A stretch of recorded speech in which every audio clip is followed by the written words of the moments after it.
దేశవ్యాప్తంగా ప్రధానమంత్రి నరేంద్ర మోడీ గాలి వీస్తుందని రానున్న ఎన్నికల్లో బీజేపీ పార్టీ 370 స్థానాలకు పైగా గెలుస్తుందని నిజామాబాద్ ఎంపీ బీజేపీ పార్టీ అభ్యర్థి ధర్మపురి అరవింద్ అన్నారు. జగిత్యాల జిల్లా మెట్పల్లి పట్టణంలో శ్రీకాంత్ చాయ్ పే చర్చ కార్యక్రమంలో ఆయన ముఖ్య అతిథిగా పాల్గొన్నారు. ఈ సందర్భంగా అరవింద్ మాట్లాడుతూ ఎన్డీఏ కూటమికి 400కు పైగా సీటు వస్తాయని, తిరిగి బీజేపీ అధికారంలోకి వస్తుందన్నారు. గత అసెంబ్లీ ఎన్నికల్లో పసుపు ధరను 20,000కు తీసుకెళ్తామని చెప్పి చేశామని, రానున్న 1 లేదా 2 సంవత్సరాల్లో 30,000 వరకు వెళ్లినా ఆశ్చర్యపోవాల్సిన అవసరం లేదని తెలిపారు. 100% నిజామాబాద్ లో పసుపు బోర్డు ఏర్పాటు చేస్తామని, ప్రణాళికాబద్ధంగా పనులు కొనసాగుతామని తెలిపారు. అమ్మా మీకు చెప్తామని నేను ఏమనుకోకూడదు, మీ తమ్ముడుగా చెప్తామని అన్నదమ్ములు లెక్క ఇక్కడ భారతీయ జనతా పార్టీ చేసుకున్నట్టు ఈ రీజనల్ పార్టీలు కాంగ్రెస్ పార్టీ పనులు చేయదమ్మా. వాళ్ళకి ఎంతసేపు 1,000 కోట్లు ఖర్చు పెడితే వాళ్ళకెళ్ళి 200 కోట్లు ఓడిస్తాడు మాకు అన్నదే చిత్తం ఉంటుంది. మీ అందరికి ఇల్లు కడితే ఎవడు ఇవ్వాలి పైసలు, ఎవరు ఇవ్వాలి? అదే కాళేశ్వరం కట్టిందంటే జేబులో 200 ఒక్కడే వెచ్చిస్తాడు. 1,000 కోట్లు పెట్టి కాళేశ్వరం కడితే 200 కోట్లు ఒక్కడే వెచ్చింది. ఇప్పుడు మీరు ఒక కమిటీ ఫామ్ ఇస్తారా? 200 కోట్లు ఇయ్యరు, అది సాధ్యపడదు కాబట్టి పెట్టరు. ప్లస్ దివాలా తీసిండ్రు, అవన్నీ ఆర్థిక పరిస్థితి బాగలేదు, అన్ని అబద్ధాలు చెప్పిండ్రు, ఆర్థికంగా సాధ్యమే పడదు. ఈ గ్యారంటీలు ఇంప్లిమెంట్ అవుతుంది, అందుకని టైంపాసు.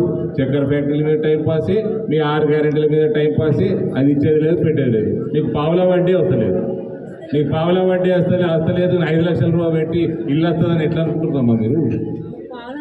మీకు 4,000 రూపాయలు పెన్షన్ మీరు అడిగినరా? మీరు ఎవరన్నా వంట వార్పు చేసిరా? హైవేలకి వాళ్ళే వచ్చి మోసేదుకు పిల్ల పెడుతుంది. ఇవన్నీ ఇవే ఇస్తలే, వాళ్ళు చెప్పినే ఇస్తలేరు. ఇక వాళ్ళు గృహలక్ష్మి అని 5 లక్షలు ఇస్తానరా? 5 లక్షల 2,500 లేదు, 4,000 లేదు, తులం బంగారం లేదు. ఇలా 500 ఇస్తలేరు రైతులకు. 5 లక్షలు ఇస్తారు. ఇవన్నీ ప్రజల్ని మోసం చేసుడు. దీని లెక్కపత్రం ఉండాలి, నేను చెప్తున్నా కదా, ప్రజలే తిరగబడే రోజు దగ్గర ఉన్నది కాంగ్రెస్ ప్రభుత్వం మీద. ఈ ఎవ్వడు కూల్చరండి కాంగ్రెస్ ప్రభుత్వం, ప్రజలే కూలుస్తారు కాంగ్రెస్ ప్రభుత్వం. మీరు చేసిన వాగ్దానాలకి ఏంది మన రెస్పాన్సిబిలిటీ ఎవరిది?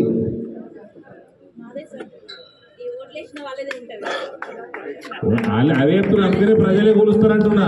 ప్రజాస్వామ్యంలో ప్రజలే గద్దెనెక్కిస్తారు, ప్రజలే కూలుస్తారు. మాకు వచ్చిన కాంగ్రెస్ ఏమీ లేదు సార్, మాకు ఇల్లు లేవు సార్, గరీబ్ సార్ మాకు పింఛన్లు అన్నారు, ఆశ చూపించింది కాంగ్రెస్ పార్టీ ఎంతో మోసం చేసింది సార్. మేము వెయ్యం సార్, ఇంకా ఓట్లు లేవు. ఎందుకు వచ్చిందో కాంగ్రెస్ అని బాధపడుతున్నాం సార్. మీరు రావాలి సార్, మీకు ఓటు వేస్తున్నాం సార్. మహిళా వాళ్ళందరం కలిసి మీకు ఓటు వేస్తాం సార్. థ్యాంక్ యూ, ధన్యవాదాలమ్మా, ధన్యవాదాలు. అడిగిపెట్టు, ప్రజాస్వామ్యంలో ప్రజలే నడిపేయాలా మొత్తం. తెలంగాణ మీరు నడిపిస్తేనే వచ్చింది కదా, కేసీఆర్ ఒక్కడు నడితే వచ్చిందా? తెలంగాణ మీరు అన్న నడితే వచ్చింది. ఇక్కడ ప్రవాస మిత్ర లేబర్ యూనియన్ నుంచి ఓపెనర్గా ఉన్నాను. ఇక్కడ 2 సమస్యలు సార్.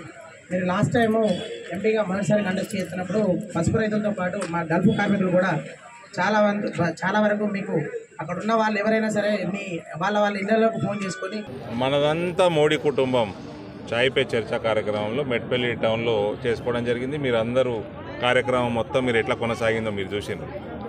నేను ఇక్కడ మళ్ళా మెట్పల్లి గడ్డ మీదకి వెళ్ళి చెప్తున్నా, నవంబర్ 14 నాడు నేను ఇక్కడ ఎన్నికల ప్రచారంలో ఇక్కడ అభ్యర్థిగా నేను చెప్పిన 20,000 దాటిస్తామని పసుపు రేటు.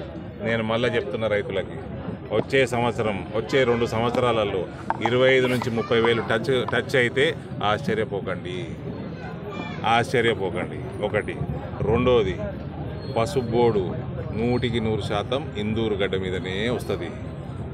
దేశవ్యాప్తంగా కార్యాలయాలు ఉంటాయి, ఇందూరు గడ్డ మీద కూడా ఉంటుంది. నరేంద్ర మోడీ ఇక్కడికి వచ్చి వాగ్దానం చేసి క్యాబినెట్ తీర్మానం మర్నాడు చేసి అదే రోజు రాత్రి రాష్ట్రపతి ఉత్తర్వులు జారీ అయ్యి బోర్డు ఏర్పాటయ్యి ఐఏఎస్ ఆఫీసర్లు 5 డిపార్ట్మెంట్ల వాళ్ళు ఆ బోర్డులో ఉండి పనులు మొదలుపెట్టారు. కార్యాలయాలు పెట్టుడు కాంగ్రెస్ పార్టీ కోసం పెట్టారు. దానికి ప్రణాళికబద్ధంగా దానికి బడ్జెట్ ఉంటుంది, కేటాయిస్తారు, అన్నీ చేసి పెడతారు. నరేంద్ర మోడీ రాహుల్ గాంధీ కాదు పోయి పబ్బులలో అటు ఇటు డ్యాన్సులు చేయనీకి. వినరా? ఒకటి. రెండోది, మళ్ళా ఇక్కడ నుంచి నేను సవాల్ ఇస్తున్నాను. జూన్ 4 నాడు రిజల్ట్ వస్తుంది. జూలై 4 లోపల చెరుకు ఫ్యాక్టరీలు బోదంది ఇది 2 నడిపించే మేనేజ్మెంట్ని నేను తీసుకొస్తాను. ఒక ఇంటర్నేషనల్ ఫర్మ్ ద్వారా వాల్యుయేషన్ చేపిద్దాము. ఆ వాల్యుయేషన్ కట్టుబడి ఉందాము. మీరు కోఆపరేట్ చేయండి. I will do it in 1 month. Gadkari గారు ఒకటే రోజు అప్పచెప్తాను, నన్ను రమ్మన్నాడు, ఒకటేసారి అప్పచెప్తా అని చెప్పిండు నాకు. మొన్న నిజామాబాద్కి మా ప్రజా సంకల్ప యాత్ర ముగింపు సభకి ఇందూరు గడ్డ మీద వచ్చినప్పుడు గడ్కరీ గారు తీసుకొని రమ్మన్నాడు. ఎలక్షన్లు కాగానే నేను నెల అని చెప్తున్నా, ఆయన ఒకటే రోజులు అదే రోజు ఇప్పిస్తాను, కనెక్ట్ చేస్తాను. ఆయన పెద్ద షుగర్ ఫ్యాక్టరీలు నడిపించే పెద్ద ఆయన బిజినెస్లు కూడా ఉన్నాయి, ఆయన ఇండస్ట్రీలు కూడా ఉన్నాయి.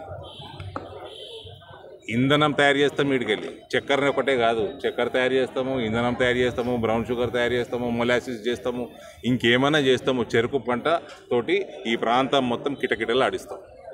That is our headache. నెల రోజుల లోపల తెస్తా. కోఆపరేట్ చేస్తారా? ఇంటర్నేషనల్ ఫామ్ పెడదాం. దొంగ ఫామ్లు కాదు, కాంగ్రెస్ పార్టీ లెక్క దొంగ ఫామ్లు కాదు, ఇంటర్నేషనల్ ఫామ్ పెడదాం. Thank you. ఈ ఎన్నికల్లో మీరు ఇప్పుడు గెలవబోతున్నారు. రాష్ట్రంలో ఎన్ని సీట్లు మీరు